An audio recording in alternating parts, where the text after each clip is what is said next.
Hi there, my name's Bankole. I am National Coordinator for Fusion Youth and Community, and I've been asked to share a little bit with you guys about how to live here in the UK when you might not have as much finances as you're used to operating with.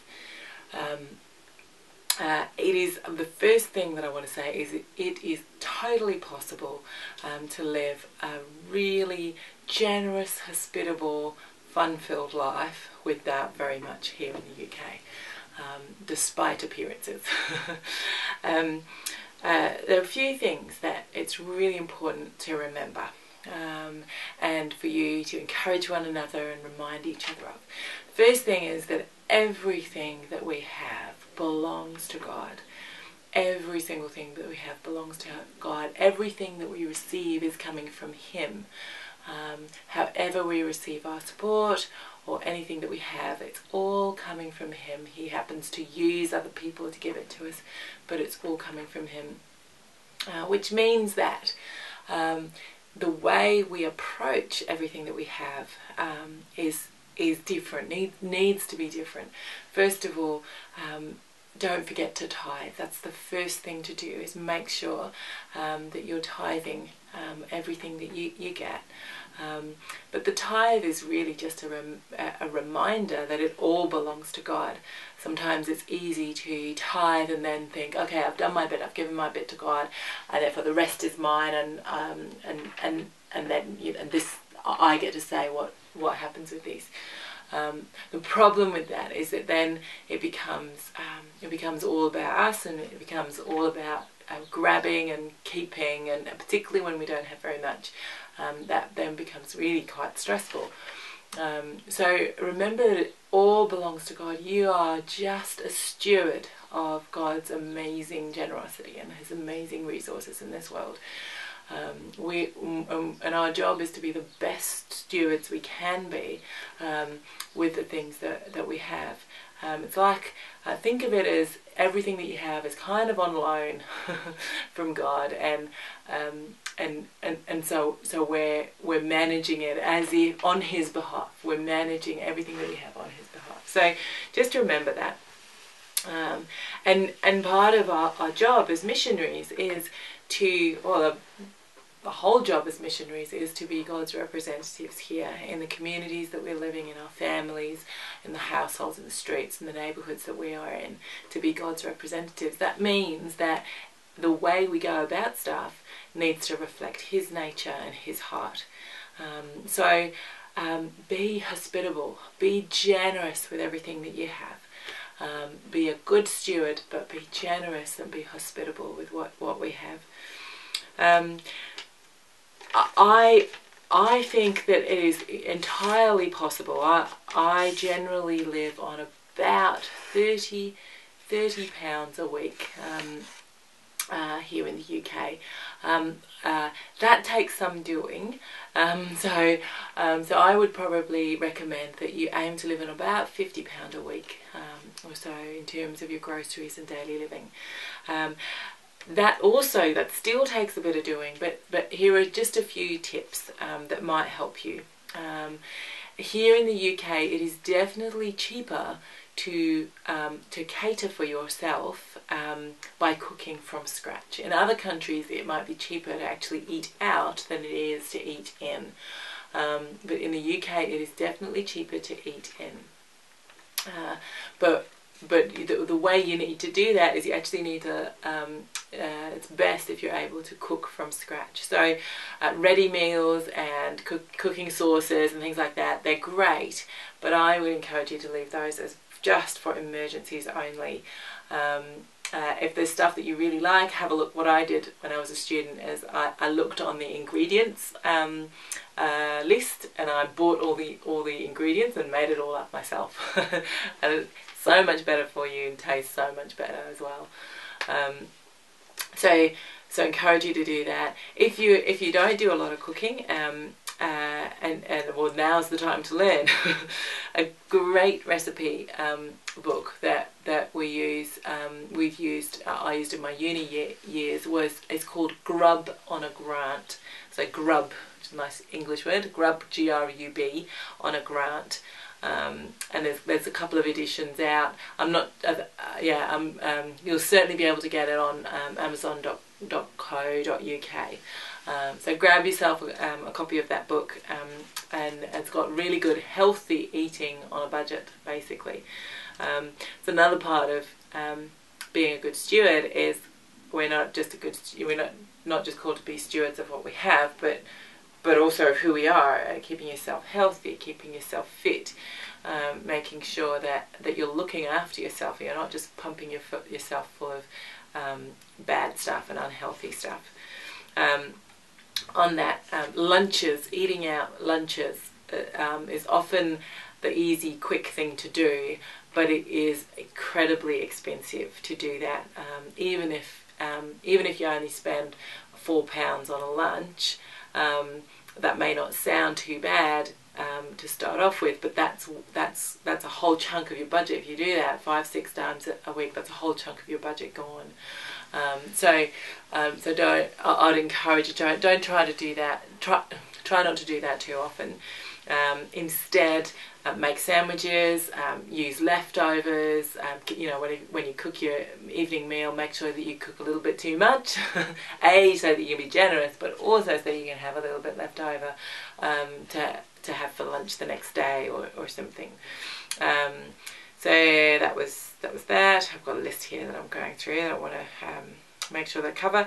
The other thing, supermarket shopping. If you're in London, it may be difficult to get to a big supermarket. They're often right on the outskirts of the city. So what I do is I actually do online shopping, which is fantastic. So it doesn't matter where you live, you do your online shopping, so you still get your good deals from the bigger supermarkets, and you get it delivered at £5 a time, which means that you can buy in bulk, because you don't have to worry about carrying huge bags on the bus or on a bicycle or something. You can buy in bulk, which is heaps cheaper. So buy your 4 kilograms of rice, buy your big sack of potatoes, buy your massive thing of pasta, whatever it is. Go for it. You may feel silly, but actually you'll be that'll set you up for the next couple of months. It'll be fine. Buy all your herbs in, the stuff that you like using. So your first shop will be probably expensive, but then you won't need to buy afterwards. You'll just need to keep on top of vegetables and fruit. Make sure you have vegetables and fruit, fresh ones. So online shopping. Which supermarket to go for? There are some supermarkets that are right up at the top of the range. Those are Waitrose, M&S, all those. Avoid them.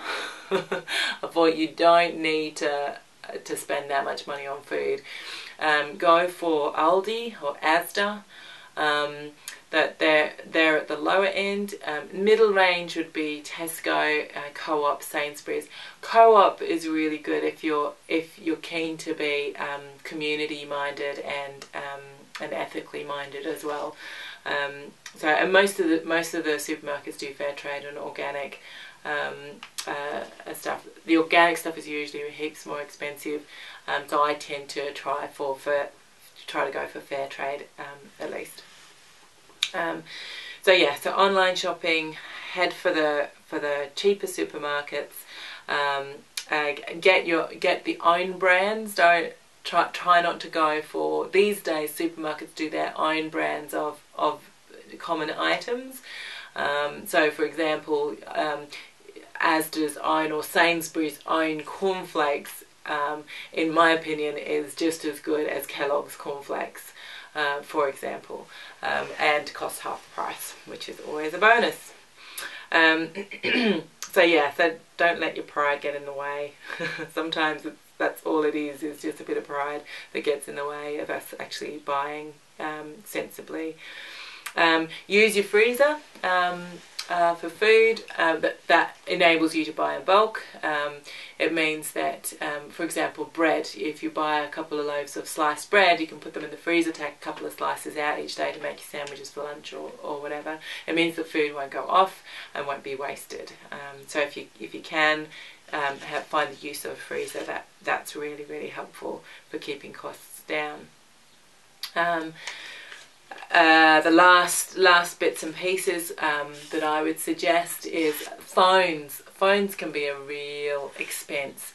The cheapest way that we have found, particularly for temporary residents, is to use giffgaff. So if you have your own SIM-free phone handset, then you can sign on with giffgaff, and they'll send you a SIM card, and it's a pay by month, and you do it all online.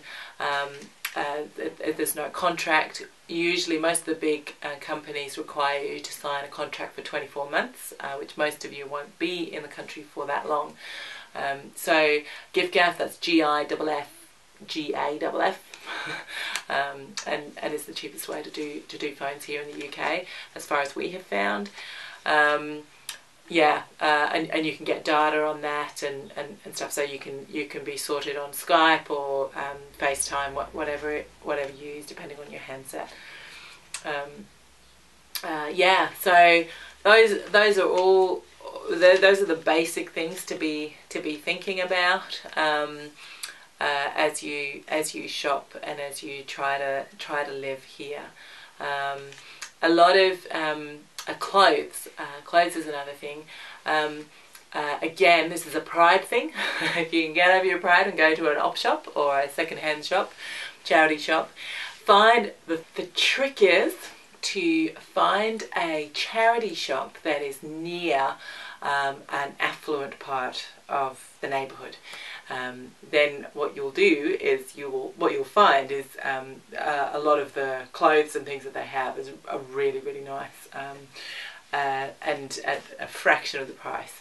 It also often that's a much more ethical way to shop cheaply for clothes than even going and getting stuff from the cheap outlets, where so much of what they produce, because the reason they're cheap is because they come from they're made in sweatshops in the Philippines or wherever else.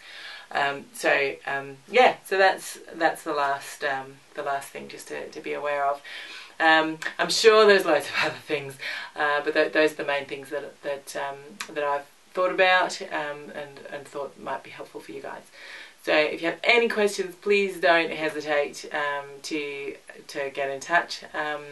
I hope you find this helpful. Look forward to meeting some of you at some point. God bless. Bye bye.